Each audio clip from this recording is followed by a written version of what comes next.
వెళ్ళింది కరెక్ట్గా నేను పడుకోపోతాను. మళ్ళీ ఒక 5 నిమిషాల తర్వాత మళ్ళీ తలుపు తీసుకుని లోపలికి వచ్చి గమ్మున కూర్చోంది. ఏంటి వచ్చి కూర్చోందంటే సప్లంగా వేసుకుని బెడ్ పైన కూర్చొని ఉంది, గమ్మున చూస్తుంది. ఏంటి అలా ఉన్నా, ఎందుకు వచ్చేసా అన్న. నథింగ్ అనింది. కళ్ళు మాత్రం ఏడ్చినట్టు కనిపిస్తుంది, కళ్ళు తుడుచుకుంది. సరే ఏం లేదు, మనం పడుకోబోయేటప్పుడు తలుపు తన తన తన తన సౌండ్. ఏంటి ఎవరు అన్నా, తలుపు ది అన్న డాడీ సౌండ్. తలుపు తీస్తే ఆయన అక్కడ నిల్చుకొని చాలా కోపంగా ఉన్నా. ఎందుకు ఆమె ఏడుస్తుంది అని.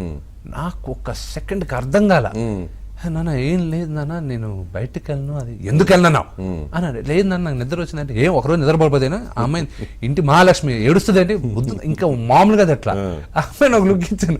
నువ్వు బయటకు వెళ్ళిన దానికి నాకు దాదాపు కొట్టేటట్టు అయిపోయింది కదా నాన్నగారు. That was very funny actually. 6 నిమిషాలకు భయపడిపోయాను. కానీ ఇంక చెప్పి ఏదైనా ఉంటే ఇక్కడే మాట్లాడుకో, మా నాన్న దగ్గరికి ఎందుకు వెళ్తావు అంటే, లేదు వెళ్ళే దారిలో ఆయన ఎదురొచ్చాను, నాకు ఏడుస్తున్నాను, దొరికిపోయాను నేను. పాయింట్ పట్టేసింది ఆవిడ.